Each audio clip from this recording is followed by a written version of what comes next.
নমস্কাৰ টিআৰ নলেজ চেনেলটোলৈ আপোনালোকক সকলোকে স্বাগতম জনাইছোঁ। তো বন্ধু বান্ধৱীসকল, আপোনালোকে যদি টিআৰ নলেজ চেনেলটো প্ৰথমবাৰৰ বাবে ভিজিট কৰিছে তো প্লিজ চেনেলটো ছাবস্ক্ৰাইব কৰিবলৈ নাপাহৰিব। আজিৰ ভিডিঅ'ত আমি অসম পুলিচৰ AB UB কনষ্টেবলৰ লগতে অসমৰ আন গুৰুত্বপূৰ্ণ এক্সামবোৰত আহিব পৰা খুবেই সম্ভাৱনীয় থকা কুৱেশ্যন এনচাৰ বিষয়ে আমি আলোচনা কৰিম। তো দেৰি নকৰি বলা আমি ভিডিঅ'টো আৰম্ভ কৰোঁ। বন্ধু বান্ধৱীসকল, যদি আপোনালোকৰ ভিডিঅ'টো ভাল লাগে তো প্লিজ ভিডিঅ'টো লাইক কৰিবলৈ নাপাহৰিব আৰু লগতে আমাৰ চেনেলটো ছাবস্ক্ৰাইব কৰিবলৈ নাপাহৰিব। আপোনালোকৰ প্ৰথম কুৱেশ্যন হ'ল, অসমৰ পুৰণি নাম কি আছিল?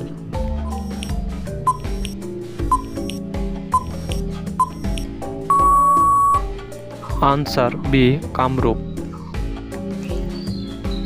কোন তাৰিখে অসমীয়া মেগাজিন জোনাকী প্ৰকাশ পায়?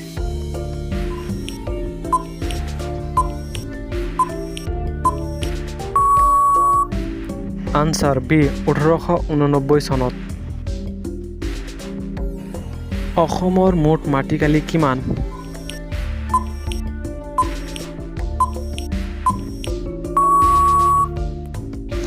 আনসাৰ বি ৭৮,৪৩৮ বৰ্গ কিলোমিটাৰ।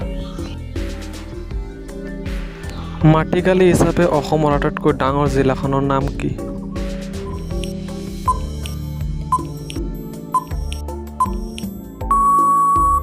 আনসাৰ এ কাৰ্বি আংলং। অসমৰ আটাইতকৈ সৰু জিলাখনৰ নাম কি?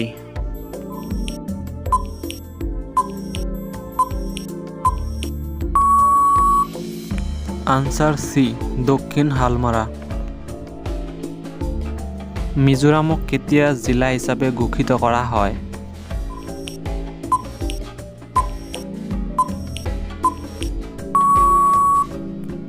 আনসাৰ ডি 1986 চনত। অসমৰ উত্তৰ দিশত কোনটো ৰাজ্য আছে?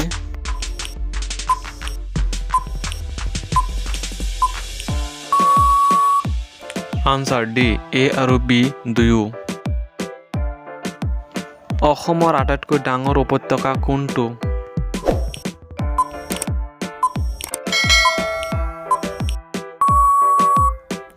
আনসাৰ এ ব্ৰহ্মপুত্ৰ উপত্যকা।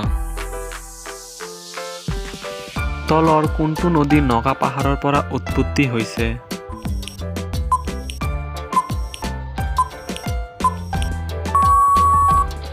Answer C Bhogdoi. বৰ্তমান অসমৰ জিলাৰ সংখ্যা কিমান?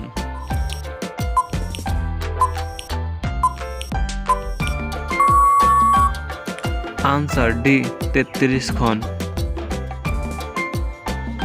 ভাৰতত ব্ৰহ্মপুত্ৰ নদীৰ মুঠ দৈৰ্ঘ্য কিমান?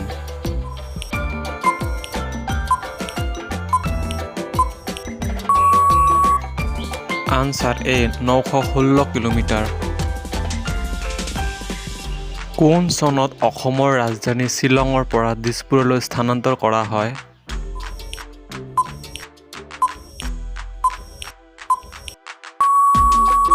আনসাৰ ডি 1973 চনত। কিমান চনত ইউনেস্কোই কাজিৰঙা ৰাষ্ট্ৰীয় উদ্যানক বিশ্বৰ ঐতিহ্য হিচাপে ঘোষণা কৰে?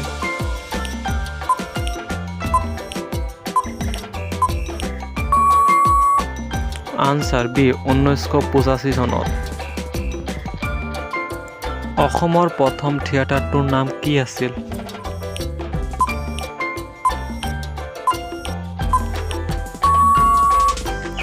Answer C Nataraj theatre.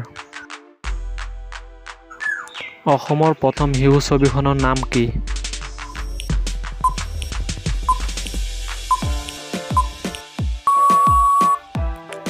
Answer এ অবুজ বেদনা।